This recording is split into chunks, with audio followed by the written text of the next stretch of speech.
Hi friends, నేను మీ హిమబిందు. నేనైతే ఫ్యామిలీతో కలిసి అయితే చిన్న టూర్ అయితే ప్లాన్ చేశానండి. శేషాద్రి ఎక్స్ప్రెస్ ఎక్కేశాను. తణుకులో దిగి అక్కడి నుంచి 12 కిలోమీటర్ల దూరంలో ఉన్నటువంటి ముక్కామల అనే ఊర్లో మానసాదేవి టెంపుల్ విజిట్ చేయాలని బయలుదేరేశాము ఫ్యామిలీతో పాటు. ఎర్లీ మార్నింగ్ 3 అయిందండి తణుకు చేరుకునేటప్పటికి. ఆటో ఒకటి తీసుకొని రూమ్ సర్చింగ్ మొదలు పెట్టేశాము. ఫ్రెష్ అయ్యి ఇంకా టెంపుల్కి వెళ్ళాలి. శేషాద్రి ఎక్స్ప్రెస్ 3:30కి అయితే దించేసిందండి తణుకులో. 3:30కి బయటకు రాగానే మాకు సరైన ఆటో వాడైతే దొరికాడు. టెంపుల్ కి తీసుకెళ్తానని ఆ మాటలు ఈ మాటలు చెప్పేసి ఆటో ఎక్కిచ్చేసుకొని ఊరంతా తిప్పేశాడు. ఫైనల్ గా టెంపుల్ దగ్గరికి వెళ్తే మాకైతే రూమ్స్ అయితే అవైలబుల్ గా లేవండి. ఎవరైనా ఇక్కడికి వచ్చే వాళ్ళు కరెక్ట్ అయిన ఇన్ఫర్మేషన్ గ్యాదర్ చేసుకొని మాత్రమే రండి. ఫైనల్ గా 5:30కి ఒక రూమ్ అయితే క్యాచ్ చేసాము. ఇద్దండి ఈ చిన్న రూమ్ అయితే దొరికింది. ఎలాగోలా అడ్జస్ట్ అయిపోయి ఇద్దండి 9:30 ఇప్పుడు నిద్ర లేసాను.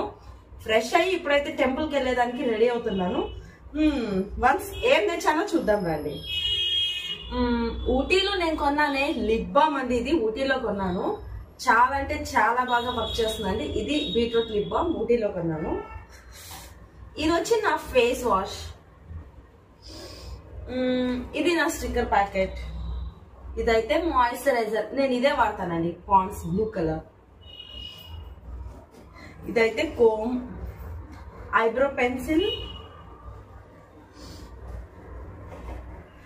వీడియోస్ చేయడానికి ప్రతి దగ్గరికి నేను క్యారీ చేసే నా సెల్ఫీ స్టిక్, మస్కరా కొత్తగా కొన్నానండి. యూస్ చేద్దాం ఎలా అని. ఇదే ఫస్ట్ టైం యూస్ చేయడం. Lakme 925 sun expect super మ్యాటీ. చాలా అంటే చాలా బాగుంది. 2 days కి చాలా రిజల్ట్ తెలుస్తుంది. ఇంతే అండి. ఇంకా రెడీ అయిపోయి టెంపుల్ ని విజిట్ చేద్దామా? టెంపుల్ ఎలా ఉంది చూద్దామా, పదండి. అందరం రెడీ అయ్యేసరికి 10:30 అయిందండి. నైట్ వచ్చిన ఆటో అతని నెంబర్ తీసుకున్నాను. ఆయనకే మళ్ళీ కాల్ చేసి ఆయన ఆటోలోనే బయలుదేరాము ముక్కామల టెంపుల్కి అయితే. టెంపుల్కి వెళ్ళే రూట్ అంతా అయితే ఓల్డ్ బ్రిడ్జెస్ అయితే ఏమి, పక్కన చుట్టుపక్కల పొలాలు అయితే ఏమి, ఫుల్ గ్రీనరీగా చాలా అంటే చాలా కూల్గా ఉందండి. ఎటు చూసినా కొబ్బరి చెట్లు, అరటి చెట్లు, కోకో చెట్లే. చాలా అంటే చాలా గ్రీనరీగా ఉంది. మూవీస్లో విన్నాను గోదావరి డిస్ట్రిక్ట్స్ అని, కానీ బట్ ఇప్పుడు రియల్గా చూస్తున్నాను. ఇవేనా గోదావరి డిస్ట్రిక్ట్స్ అంటే ఇలా ఉంటాయా అని అనిపించింది. ఆటో అతనైతే ఫస్ట్ గోదావరి గట్టి దగ్గరికి తీసుకెళ్తాను, అక్కడ స్నానం చేసి తర్వాత టెంపుల్ విజిట్ చేసుకోండి అని చెప్పారు. నిజమేనేమో అని అనుకొని సరే అని ఫస్ట్ గోదావరి గట్టికి వెళ్దామని బయలుదేరామండి. అసలు అతనికి దారి తెలుసో తెలీదో నాకైతే డౌట్ వచ్చేసింది. అటు తిప్పి ఇటు తిప్పి గోదావరి గట్టు అని చెప్పి ఇదేదో చిన్న చెరువు అయితే చూపించాడు. కాలువను చూపించి గోదావరి గట్టు అంటున్నాడు ఏంద్రా బాబోయ్ అనుకునే లోపే మళ్ళీ ఈ బ్రిడ్జ్ ఎక్కిచ్చేసి ఇది కాదు గోదావరి గట్టు, ఇంకోటి ఉంది అక్కడికి తీసుకుపోతాను పదండి అని తీసుకొని వెళ్ళిపోయాడండి. మళ్ళీ తిప్పి తిప్పి తిప్పి లాస్ట్కి మాకే విసుకొచ్చేసి గోదావరి వద్దు గట్టు వద్దు, మమ్మల్ని తీసుకెళ్ళి చక్కగా టెంపుల్ దగ్గర దింపేసేయని చెప్పి అతనికి దండం పెట్టేసి టెంపుల్ దగ్గర దిగిపోదామని మళ్ళీ రిటర్న్ ప్రయాణం అయ్యామండి. ఇప్పుడైతే మనం ముక్కామలలోని బ్రహ్మగుండాల క్షేత్రం చేరుకున్నామండి. ఒకప్పుడు బ్రహ్మ ఇక్కడ యజ్ఞం ఆచరించాడంట. అందుకని ఈ ఆలయానికి బ్రహ్మగుండ క్షేత్రం అని పేరొచ్చిందని ఇక్కడ వారు చెప్పుకొచ్చారు.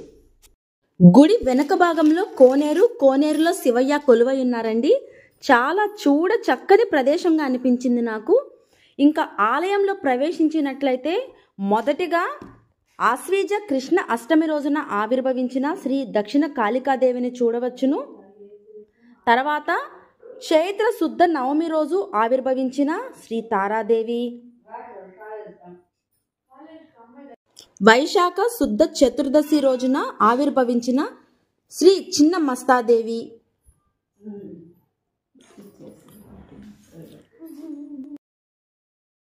వైశాఖ శుద్ధ అష్టమిన ఆవిర్భవించిన శ్రీ బగలాముఖీదేవి, జ్యేష్ఠ శుద్ధ అష్టమిన ఆవిర్భవించిన శ్రీ ధూమావతీదేవి, మార్గశిర అమావాస్యన ఆవిర్భవించిన శ్రీ కమలాత్మికాదేవి, మాఘ పౌర్ణమిన ఆవిర్భవించిన శ్రీ త్రిపుర భైరవీదేవి,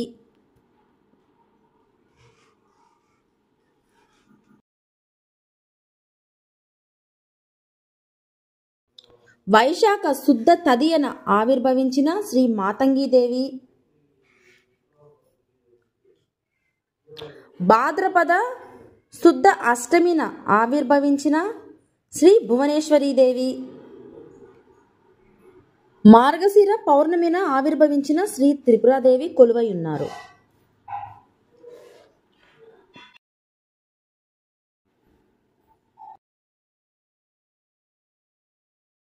అష్టాదశ అమ్మవార్ల దర్శనం తర్వాత కామధేను రూపంలో ఉన్న లక్ష్మీదేవి ఎడం పక్కన, శ్రీ వల్లి దేవసేన సమేత సుబ్రహ్మణ్యేశ్వరుడు కుడి పక్కన, మధ్యన ప్రధాన గర్భాలయంలో శ్రీ వాసవి అమ్మవారు అగ్నిప్రవేశం చేసిన ప్రదేశంలో శ్రీ వాసవి కన్యక పరమేశ్వరి అమ్మవార్లను మనం దర్శించుకోవచ్చు.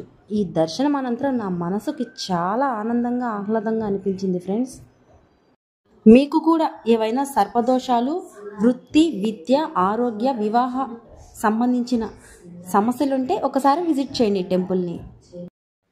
నాగదోషం, రాహుకేతు దోషం ఉన్నవాళ్ళు ఈ బ్రహ్మగుండ క్షేత్రంలో కొలువై ఉన్న మానసాదేవి ఆలయం దర్శనం చేసుకొని ప్రత్యేకంగా పూజలు, అభిషేకాలు చేయించుకుంటుంటారు.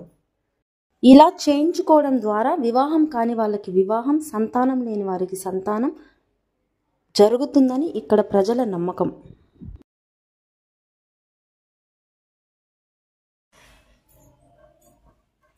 ఇది శ్రీ ప్రత్యంగిర పంచాయతన క్షేత్రం. ఇక్కడ శ్రీ ప్రత్యంగిర మహాదేవితో పాటు శ్రీ శరభేశ్వరుడు, శ్రీ సింహ గణపతి, శ్రీ సింహాధిపత్యుడు, శ్రీ ఉగ్ర నరసింహుడు కూడా కొలువై ఉన్నారు. రాండి దర్శించుకుందాం.